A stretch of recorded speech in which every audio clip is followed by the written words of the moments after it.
हरिओम। षट्षष्टितमोऽध्यायः। अदिति और कश्यप जी के साथ देवताओं का ब्रह्मलोक में जाना। जन्मेजय ने पूछा, मुने द्विजश्रेष्ठ, दैत्यों से पराजित होकर देवताओं ने क्या किया? फिर उन्हें स्वर्ग का राज्य कैसे प्राप्त हुआ? वैशंपायन जी ने कहा, जन्मेजय, देवताओं सहित श्रीमान देवराज इंद्र उस दिव्य आकाशवाणी को सुनकर पूर्व दिशा में देवी अदिति के उत्तम भवन की ओर चल दिए। अदिति के भवन में पहुंचकर इंद्र ने युद्धस्थल में पहले जो आकाशवाणी सुनी थी उसे वहां माता अदिति के समीप कह सुनाया। अदिति बोली, बेटा सहस्त्रलोचन शतक्रतो, यदि ऐसी बात है, यदि तुम लोग और समस्त मरुदगण भी रणक्षेत्र में विरोचन कुमार बलि का वध नहीं कर सकते, यदि वो असुर केवल उन एकमात्र सहस्त्र मस्तक वाले भगवान के हाथ से ही मारा जा सकता है, दूसरे किसी के हाथ से नहीं, तो तुम अपने सत्यवादी पिता कश्यप जी से पूछो कि दितिनंदन महात्मा बलि की पराजय के लिए क्या उपाय हो सकता है। तब सब देवता माता अदिति के साथ अपने पिता कश्यप जी के समीप गए। वहां उन्होंने दिव्य तपोनिधि मुनिवर कश्यप जी का दर्शन किया। वे आदि देवता और दिव्य गुरु हैं। तीनों समय स्नान करने के कारण उनका शरीर जल से भीगा रहता है। वे सूर्य के समान तेजस्वी हैं। उनका गौरवर्ण अग्निशिखा के समान प्रकाशित होता है। उन्होंने दंड का परित्याग कर लिया है। वे तपस्या में संलग्न रहते हैं। उनके ऊपर के अंगों में उत्तरीय के रूप में काला मृगचर्म बंधा होता है। वे वल्कल और मृगचर्म से ही अपने शरीर को ढकते हैं। ब्रह्म तेज से सदा ही उद्दीप्त रहते हैं। मंत्रोच्चारण पूर्वक घी की आहुति देने से प्रज्वलित हुए अग्नि के समान वे सदा देदीप्यमान होते रहते हैं। सदा स्वाध्याय में तत्पर रहने वाले और शांत हैं। शरीरधारी अग्नि के समान जान पड़ते हैं।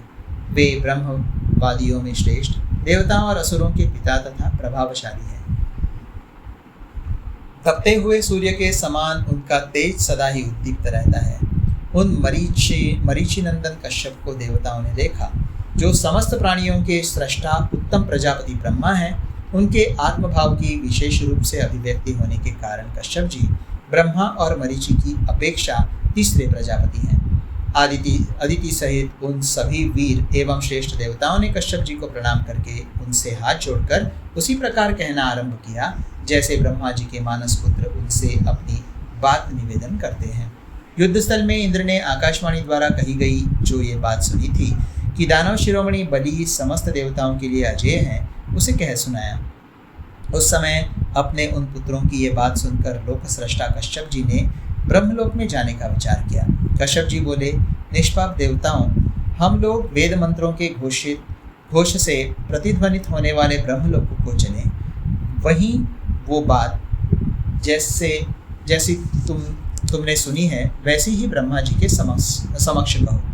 वैशंपायन जी कहते हैं, जन्मेजय, तब अदिति सहित समस्त देवता देवर्षियों द्वारा सेवित ब्रह्मलोक की ओर उपस्थित हुए कश्यप जी के साथ साथ गए। वे सब देवता इच्छानुसार चलने वाले परम मनोहर बहुमूल्य दिव्य विमानों द्वारा 2 ही घड़ी में ब्रह्मलोक में जा पहुंचे। वे तपस्या की अक्षय राशि ब्रह्मा जी को देखने के लिए उनकी अत्यंत विस्तृत उत्तम सभा में गए। वहां भ्रमरों का गुंजारव गूंज रहा था। उसमें सामगान की ध्वनि भी मिश्रित थी। वो सभा सबके लिए कल्याणकारिणी और शत्रुओं का नाश करने वाली थी। उसे देखकर उन सब लोगों को बड़ा हर्ष हुआ। वेदांगों के पारंगत विद्वान महाभाग ब्राह्मण ऋग्वेद वेदताओं में श्रेष्ठ तथा शिक्षा के ज्ञाता द्विज ऋचाओं का पाठ करते थे। उन अमर श्रेष्ठ देवताओं ने आयोजित हुए यज्ञ कर्मों में शब्द की व्युत्पत्ति के लिए ब्राह्मणों द्वारा जिनके एक एक पद और अक्षरों का उच्चारण हो रहा था, उन ऋचाओं को सुना। यज्ञ वेद और वेदांगों के विद्वान तथा पदपाठ और क्रमपाठ के ज्ञाता महर्षियों की वैदिक घोष से वो ब्रह्मा जी की सभा प्रतिध्वनित हो रही थी। जो यज्ञों में की जाने वाली स्तुतियों के ज्ञाता, शिक्षा के विद्वान, शब्द की व्युत्पत्ति और अर्थ के जानकार, संपूर्ण विद्याओं में प्रवीण, मीमांसा के अनुकूल वेद वाक्यों के तात्पर्य को जानने वाले, सर्ववाद विशारद, हष्टपुष्ट स्वर से युक्त तथा मधुरभाषी थे। उन्हीं द्विजेंद्रों द्वारा किए गए वेदघोष से प्रतिध्वनित वो श्रेष्ठ ब्रह्म सदन देवसभा के समान सुशोभित होता था। वहां पहुंचकर उस ध्वनि को सुनते हुए वे देवता निस्संदेह अपने शरीरों को पवित्र मानने लगे।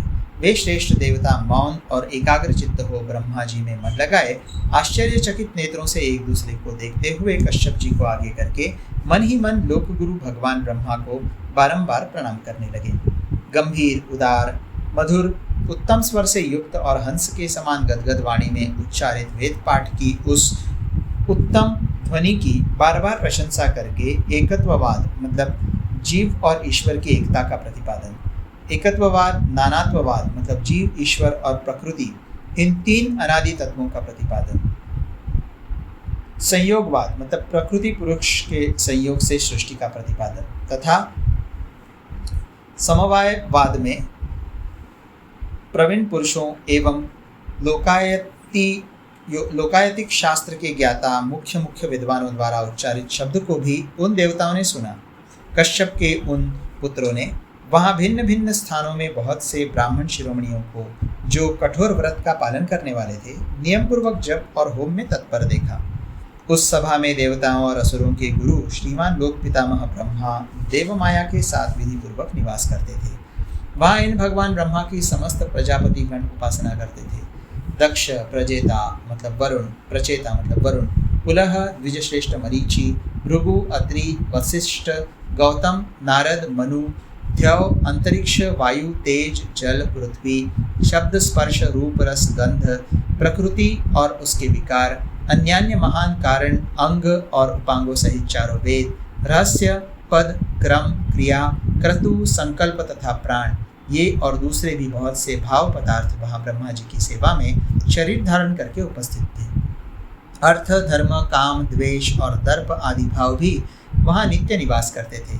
इंद्र, बृहस्पति, संवर्त, बुध, शनैश्चर तथा राहु आदि सभी ग्रह वहाँ विद्यमान थे।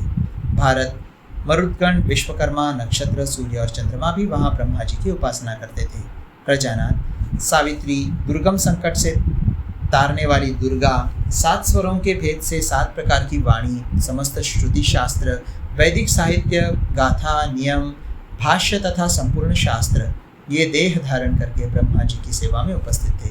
भारत, क्षण, लव, मुहूर्त, दिन, रात, पक्ष, मास, 6 ऋतुएं, संवत्सर, चारों युग, दिव्य मास, 4 प्रकार की रात्रि, दिव्य, अनित्य, ध्रुव एवं अव्यय कालचक्र, ये तथा अन्य बहुत से पदार्थ शरीर धारण करके स्वयंभू ब्रह्मा जी की सेवा में उपस्थित थे। वे सब आगंतुक देवता ब्रह्मा जी की दिव्य सभा में, जो संपूर्ण कामनाओं को देने वाली थी, प्रविष्ट हुए। अपने धर्म विशारद देव जातीय पुत्रों के साथ कश्यप जी ने उस सभा में प्रवेश किया। संपूर्ण तेज से संपन्न वो दिव्य सभा ब्रह्मर्षि गणों से सेवित थी। उसके भीतर एक उत्तम आसन पर अचिंत्य, क्लेशहीन तथा ब्राह्मी शोभा से दीप्यमान ब्रह्मा जी विराजमान थे। उन्हें देखकर सभी देवताओं ने उन ब्रह्मा जी के शुभ चरणों में मस्तक रखकर उन्हें प्रणाम किया। उन परमेष्ठी ब्रह्मा जी के चरणों का अपने मस्तकों से स्पर्श करके वे सब देवता समस्त पापों से मुक्त, शांत और कल्मश रहित हो गए। कश्यप जी के साथ आए हुए उन समस्त देवताओं को देखकर महातेजस्वी देवेश्वर भगवान ब्रह्मा उनसे इस प्रकार बोले। इस प्रकार श्री महाभारत के खिरभाग हरिवंश के अंतर्गत भविष्य पर्व में वामन अवतार के प्रसंग में देवताओं का ब्रह्मलोक में गमन विषय 66वां अध्याय पूरा हुआ।